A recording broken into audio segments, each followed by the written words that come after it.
بسم الله الرحمن الرحيم الحمد لله رب العالمين اللهم صل على سيدنا مولانا محمد قال المصنف رحمه الله تعالى ونفعنا بعلومه في الدارين آمين. قصة عبد الله بن رواحة عن زوجته رضي الله عنهما. وأخرج الدارقطني عن عكرمة قال كان ابن رواحة رضي الله عنه مضطجعا إلى جنب امرأته فقام إلى جارية له في ناحية الحجرة ووقع عليها ففزعت امرأته فلم تجده في مضجعه فقامت وخرجت فرأته على جاريته فرجعت إلى البيت وأخذت الشفرة ثم خرجت وفرغ فقام فلقيها تحمل الشفرة وقالت ما هي لو أدركتك حيث رأيتك لوجدت بين كتفيك بهذه الشفرة. قال وأين رأيتني؟ قال رأيتك على الجارية. وقال ما رأيتني؟ وقال نهى رسول الله صلى الله عليه وسلم أن يقرأ أحدنا القرآن وهو جنب. قالت فاقرأ. فقال أتانا رسول الله يتلو كتابه فبلغ مشهور من الفجر ساطع أتى بالهدى بعد العمى فقلوبنا به موطنة أنما قال واقع يبيت يجافي جنبه عن فراشه إذا استثقلت بالمشركين المضاجع. فقالت آمنت بالله وكذبت البصر. ثم غدا على رسول الله صلى الله عليه وسلم فأخبره فضحك حتى رأيت نواجذه. Bismillahirrahmanirrahim. Hadirin yang dikasihi Allah Subhanahu wa taala, kita mendengarkan kisah satu orang sahabat serta dengan istrinya, sahabat Abdullah bin Rawahah bersama dengan istrinya, tentang beriman kepada Allah dan Rasul, meyakini dengan sebenar-benarnya apa yang daripada Allah Rasul, serta mendustakan, menafikan, membohongi apa yang dilihat oleh mata pandangan. Inilah iman. Iman itu ta'arifnya tasdik bima ja'a bihi Nabi sallallahu alaihi wasallam wa taqdir, meyakini, membenarkan sebenar-benarnya apa yang diberitakan oleh Allah Rasul, serta mendustakan, membohongi, menafikan apa yang dilihat oleh mata. Hadis telah dikeluarkan oleh Daraqutni daripada Ikrimah berkata, adalah Ibnu Rawahah radhiyallahu anhu suatu ketika bernyandar di pangkuan istrinya, berbaring-baring, istrinya juga tertidur. Istrinya tidur, maka Abdullah bin Rawahah bangun, pergi ke kamar sebelahnya. Kamar sebelah itu kamar hamba sahayanya, atau budaknya, hamba sahaya di kamar sebelah.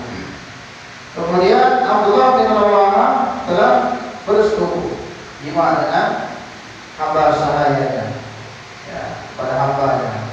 Jadi dalam Islam halal kita mempunyai hamba sahaya dan kita terima tanpa perlu nikah. Ketika sudah kita memiliki hamba sahaya, sudah istiqomah, sudah kita bersihkan lahirnya, tidak ada daripada hamil daripada yang sebelumnya, maka apabila sudah kita memiliki seorang hamba atau budak, maka halal untuk kita. Istri tidak boleh lebih daripada 4, tetapi kalau hamba morat ratusan pun boleh.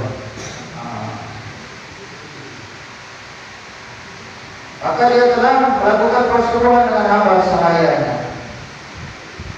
Maka tiba-tiba istri Abdullah bin Rawahah terbangun dari tidurnya. Maka dilihat suaminya tidak ada di sebelahnya. Kemana suami saya ini? Maka istri Abdullah bin Rawahah pun berdiri cari mana suaminya. Terlihat istrinya, terlihat bahwa suaminya Abdullah bin Rawahah itu sedang bersama dengan hambanya, dengan budarnya, dengan Mas'ud. Maka istri Abdullah bin Rawahah ini baru masuk Islam, orang baru, orang awam. Jadi dia naik darah, kemudian pergi masuk ke dapur, ambil pisau, ambil parang, keluar. Maka dia akan mau pergi ke kamar sebelah, tiba-tiba Abdullah bin Rawahah sudah keluar. Maka Abdullah bin Rawahah di jalan lihat istrinya sedang membawa pisau, membawa kapak. Terkejut, kaget. Mahia dalam bahasa Yaman, Mahia, kenapa kamu ini? Maka istrinya menjawab, kenapa kamu ini? Kenapa kamu ini? Kenapa kamu bisa bilang begitu? Kalau aku sempat melihat keadaan kamu tadi bersama dengan hamba itu di kamar sebelah, kamu tinggalkan saya sendiri di kamar, aku akan ambil pisau ini, akan aku cucuk, akan aku kenakan kepada tubuh kamu dengan pisau ini. Istrinya orang awam, orang baru. Maka Abdullah bin Rawahah karena kesempurnaan agama ini bukan hanya imaniyah saja, imaniyah, pengabudian, hubungan kita dengan Allah, hanya dua perkara. Jadi ada tiga perkara lagi kesempurnaan Islam, namanya muamalah, muasyarah, dan akhlak. Nah, ini muasyarah, pergaulan bersama istri, fitrahnya bagaimana. Maka Abdullah bin Rawahah bilang, apa yang kamu lihat? Maka istrinya bilang, aku melihat kamu tadi bersama-sama dengan hamba, sama dengan hamba kita budak di kamar sebelah, kamu tinggalkan saya sendiri. Maka suaminya Abdullah bin Rawahah bilang, tidak, kamu salah nampak itu. Jadi berbohong sedikit, jadi berbohong sedikit untuk supaya jangan ada berlakunya perkelahian di rumah tangga. Tidak, salah melihat kamu, bukan saya, kamu cuma mimpi ataupun salah lihat. Saya bukan, saya tadi mau persiapan untuk sholat dan sebagainya. Kamu tahu apabila orang yang sedang junub itu tidak bisa membaca Al-Quran, Nabi SAW melarang salah seorang dari kita, dari kamu, membaca Al-Quran sedangkan dia sedang junub. Kalau saya junub, saya tidak bisa baca Quran, tapi saya tidak junub, saya bisa baca Quran sekarang. Maka istrinya, istri Abdullah bin Rawahah bilang, kalau begitu kamu baca Quran, saya mendengar, kamu baca. Maka Abdullah bin Rawahah ini membaca, tapi bukan baca Quran, baca syair.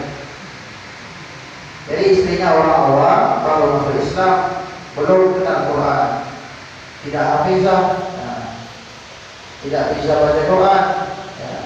Maka Abdullah bin Rawahah ini pura-pura baca Quran, tapi dia bukan baca Quran, dia baca syair-syair.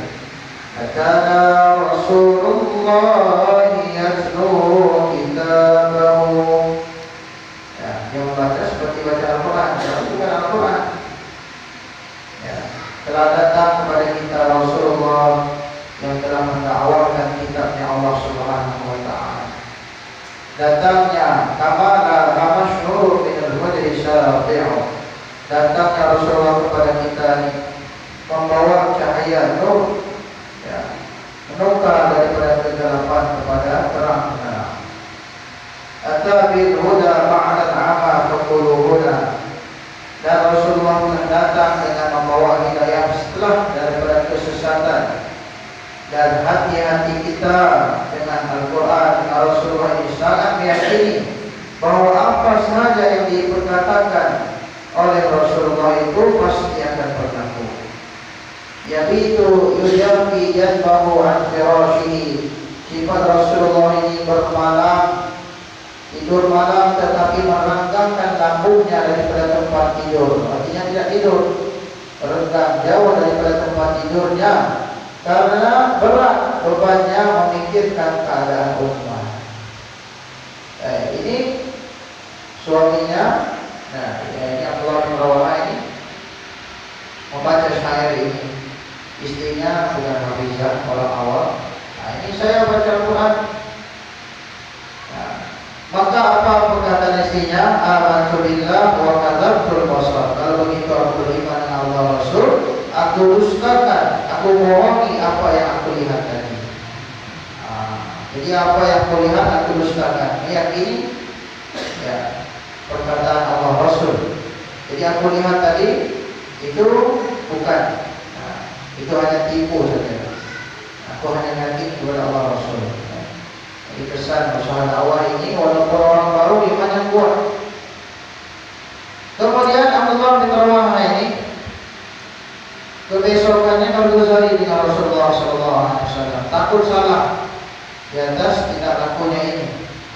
Berguzari dengan Rasulullah SAW tentang dia membacakan syair, sedangkan dia bilang ini Quran, supaya istrinya tadi tidak marah.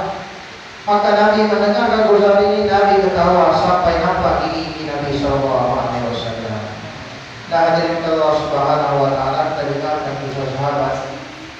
Sahabat ini meyakini apa sahaja berita daripada Allah Rasul, dan apa yang dilihat oleh matanya didustakan, dibohongi. Mereka nafikan, masih meyakini daripada Allah Rasul. Inilah muasyarahnya para sahabat. Jadi ada di kalangan para sahabat, mereka mencontohkan kehidupannya bermuasyarah. Ini penting. Jadi usaha agama ini yang dibawa oleh Nabi ini ada 5 perkara harus disempurnakan. Setiap manusia ini ada hak. Ada hak kita dengan Allah, ada hak kita dengan keluarga. Jadi hak kita sampai nisab, kita bayar nisab kita kepada Allah Subhanahu wa taala. Begitu juga ketika kita sedang di maqami, kita sempurnakan hak-hak kita bersama dengan istri. Sampai nisab harta kita, sampai setahun harta kita sudah sampai full dan nisab. Kalau tidak dikeluarkan maka tidak akan berkah. Harta kita akan tidak diberkahi oleh Allah. Kita memakan harta haram. Walaupun kita berusaha mengumpulkan uang banyak yang kita usahakan, tetapi sudah sampai nisab yang harus keluar zakat, tetapi kita tahan, maka kita telah makan harta haram, tidak berkah. Begitu juga waktu kita ini sudah sampai setahun, harus bayar nisab dengan Allah Subhanahu wa taala. Kalau kita tidak setahun tidak keluar dengan Allah, kita tidak nisab, maka takut tidak berkah dalam kehidupan kita. Waktu kita tidak berkah, banyak masalah dalam kehidupan kita. Maka kita belajar untuk jaga nisab, hubungan kita dengan Allah kita jaga, nisab kita, kemudian hubungan kita dengan keluarga kita jaga. Semoga Allah Subhanahu wa taala berikan kita taufik, kefahaman untuk kita amalkan.